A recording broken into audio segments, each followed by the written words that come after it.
So on the drag bike build, so it's getting its final prep. The controller popped before I got to test it properly, so now I am just busy finalising exactly where I'm putting the cooler, because I just had it all strapped in before, and I only had it cooling the controller, not the motor. But the motor didn't even get hot on the little run that I done, because I was only doing quarter miles and stuff like that, so the motor didn't even reach anywhere near its peak. It pulled like 51 kilowatt peak, that was it, and it's an 80 kilowatt motor, so there was no problem with the motor. But now I'm gonna have to hook it all up properly since I'm waiting anyway. So instead of just strapping in the cooler, I've decided to finish off making the bash guard and the battery holder and cooler. It's all in one, this thing. There you have it, looking schmick. So for the fans, I didn't want them on the front looking ugly, so I've put them on the rear, still putting the guards on to stop the radiator from getting any kind of hectic hit on it. So then we'll come round and down. The fans I've had on bullets so they can plug in. I'm going to change this plug as well on the cooler to run it how I want to run it.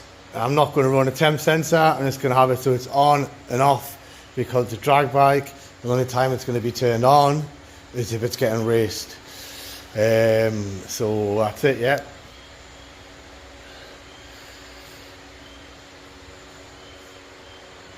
I was going to put different fans on because I didn't think they'd be strong enough, but they are pretty good. Obviously this line goes to the controller, and then I had it going back into there, but it'll go now from the controller down to the motor. So it'll be coming out of there now into the motor and back up.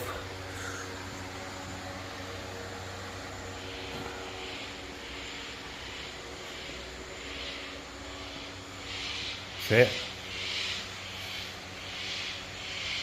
So now it comes to the final parts. The controller popped, so I'm waiting on a new one. So it was time, instead of just strapping in the cooling system, to make it all properly. Now this is how I've done it, with the bash guard being as one. So there you have the cooler on the front, just looking like a controller placement, but it's not, it's the cooler. Nice and sneaky.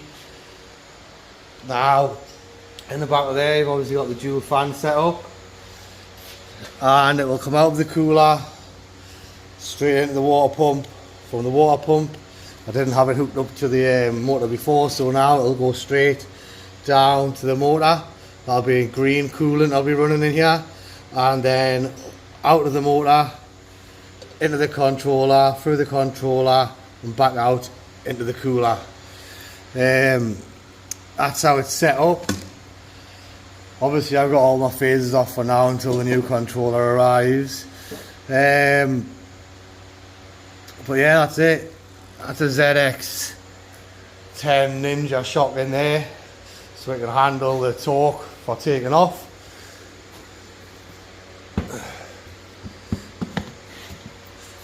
But that's how it goes. And then obviously everybody knows the big battery hangs out the top. And there you have it. Not much to it other than the big heavy motor and the big heavy battery, really. Nice stabilizer on there. Everything I made custom. Well, I make the custom mounts to get the forks on. I made up the subframe there and mounted the seat for it, and then I made the full swing arm myself and the rear guard. Yeah, everything's been made basically other than the main frame, or modified to fit. And then we put on a nice wind deflector there. Now I have had this up to 100 miles an hour so far, and it was solid as a rock. Yeah, no wobbles, no speed wobbles, no nothing. Just felt like you wanted to go faster, but the BMS was on a 10-second cut-off.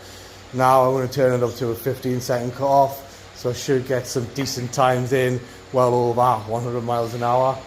On a Surron, that's pretty crazy, but you just got to build them right, and they shall be done. Lengthwise, it's the same length as a large dirt bike, say a 250, 450 type bike. So it's not that long, it just looks it because of how short it is. It's the same length nearly as my other Surron, which is also the same length as a full-size bike. They're just a tad lower. There you have it. Boom.